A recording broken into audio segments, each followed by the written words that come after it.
draft room. Y'all can help us draft, right? Sure, y'all got a few mocks that can help us go. But look, y'all have interrupted the final probably stages of prep.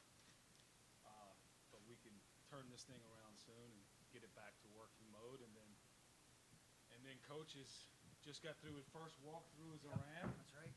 Got a mini camp practice today, so that's going to be fun. But other than that, we'll turn it over to some questions. This is for Les and Sean. Analytics is becoming more and more prevalent in football as baseball and basketball even. Is that an element that plays into the draft? And if so, without giving away any secrets or anything like that, but in what ways can analytics help in how you guys evaluate things? The two, what is it? It's going to be y'all's right. Far right, two computers. That's where our nerds sit during the draft meeting. So at the end of the day, the answer is yes. I think it's another tool in the toolbox. There's a lot of data that comes our way. I think they do a nice job of being able to analyze it, maybe put it in a form that we can understand this, and just basically help us make decisions, take maybe risk out of decisions and add better probability. Yeah, no, I think for us, Vinny, it's one of those situations where you look at it, everything is always where you're trying to make a comparison. And being able to use some of that analytical data is very helpful in projecting, the likelihood of the success of some of these players based on the measurables. And Les has done a great job implementing some of those people on his staff where they're able to give you information. And it's things that we'll use football-wise throughout the course of the year when we game plan as well. So it's not exclusive to just the draft stuff, but it'll also be very helpful when we go into game planning and some of those numbers just from a preparation standpoint. So I think it's been very helpful, and it's definitely a valuable tool to utilize.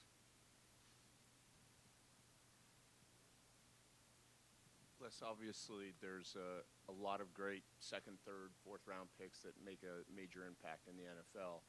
That being said, without a first round pick, how high is your motivation to try to move up into that first round? I think each, it's almost like you're calling a game, right? And it's first quarter, second quarter, third quarter, fourth quarter. You have to be prepared to, like I said, go up or down. We've been in the past where we've sat still. There's been times we've moved up. There's been times we've moved back. And there's been times in the same draft, in the same round, where we moved up and moved back. I think that was Tavon and Alec Ogletree. But I think you got to be prepared. And as the draft comes to you, right now it's all speculation. But as things come to you, you never know. You never know who may fall that we think can help, that might be somebody you go get, or the price might be too high and you sit back. So you probably go into it with this in mind. Look, all things are open. Moving up, staying pat, making your pick, going back, and adding maybe more picks to the next rounds. For both of you guys, if you would, because you've never worked together in a draft scenario, is there any kind of like wargaming that goes on here to kind of see what your chemistry is going to be like in that situation, or do you feel confident, heading into the draft that you'll be on the same page? I think one of the things that's been so exciting about getting a chance to work with Les is he's a football guy. He works hard at it. We've spent a lot of time together just watching and evaluating, and I think there's a lot of things, just the way that he assesses players when we're having that communication as we watch has been very helpful for me to kind of improve myself, where you look at some of the things that he might notice that I might not, and then you can kind of try to offer a different perspective just from a coach's standpoint with the overall schematic approach in terms of what's trying to get done on the actual play or whatever it is where you're evaluating a certain player. But it's been a great rapport that we have.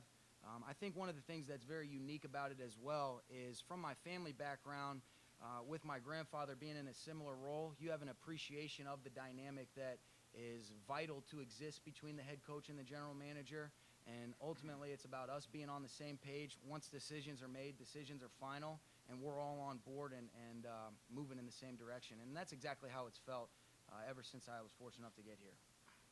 I think I can second that. Sean's a very instinctive evaluator, but and like he mentioned, let's take on the offensive side of the ball. He knows exactly what each player needs to do for his offense to be successful and what traits they need to have. Does a great job articulating it. Does an even better job, making cut-ups of players in the NFL, probably specifically Washington, what they do well, what they do not so well, and why they fit that role, and we try to then go look for those traits from players in the draft. And I think, that's important. And also being an offensive coordinator, he's got a good feel for what defenders look like and how they affect the offensive game. So I think that's been great. The war games, we talk scenarios a lot, and who may fall. Trying to predict who falls to 37 is a little harder than predicting who may fall to 12. But we talk scenarios, and you really have a game plan of, from there, and maybe we'll box or something a little later on. I don't think so.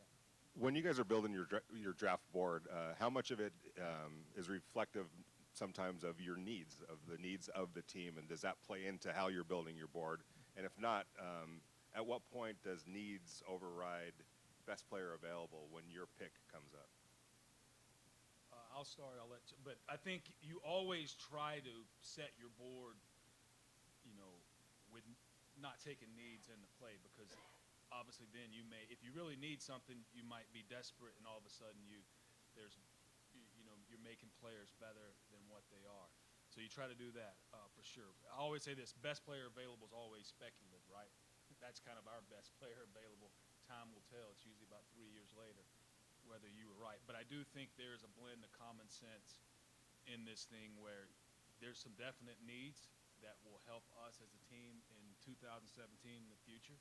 And then there are some times where, guess what, a really good football player falls that may not be your A or B need, but you can always use a really good football player, especially if there's buy-in and he's going to start and help us. So that's it's a blend of that, I think.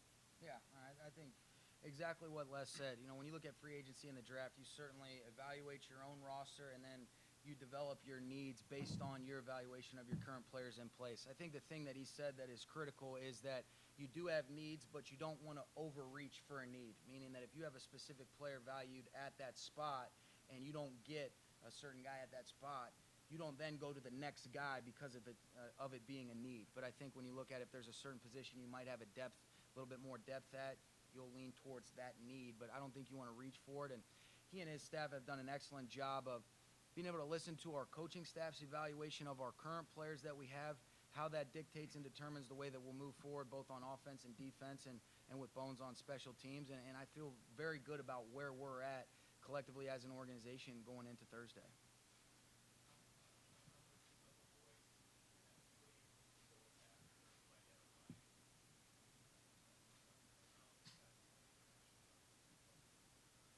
Well, I think it's been excellent. Anytime that you have a coach, you talk about being able to have a clear-cut vision. He's been doing it at such a high level for such a long time. He knows what it looks like when you get certain players in his system and they're able to flourish. And his ability to articulate that to Les and his staff is something that they've done a great job of listening to and kind of categorizing those guys in the draft with how they would fit, whether you're a Sam or a Will or you're a safety or a corner, based on some of the things that I thought our coaching staff defensively did a great job echoing to our members of the personnel staff, just in terms of some of the traits and characteristics that we might value based on some of those priority calls. So Wade is a guy that you definitely want to listen to. I think that's a strength of Les's and his staff. You sit in here when we're having these meetings, they're healthy discussions.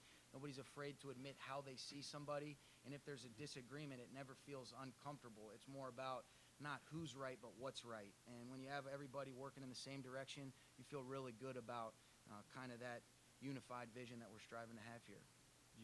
You know what's great? Probably about where Miles is sitting is where, when we were doing defenses, where Wade was sitting. Sean's probably you, Garrett, Yep. and I'm right there. The board is underneath Miles right there. Right there. But what's great about it is the story, and Wade's got a great experience, and a lot of times we'll put a lot of information on the board, but we'll end up watching some film. And as Sean can attest to, a few one-liners that come out of Wade's mouth are brilliant. That we had them written on the board. They've been erased, but you do know when he likes a player and how he phrases it. It's definitely must listen. I don't know if you call it must listen TV, but it's must listen something.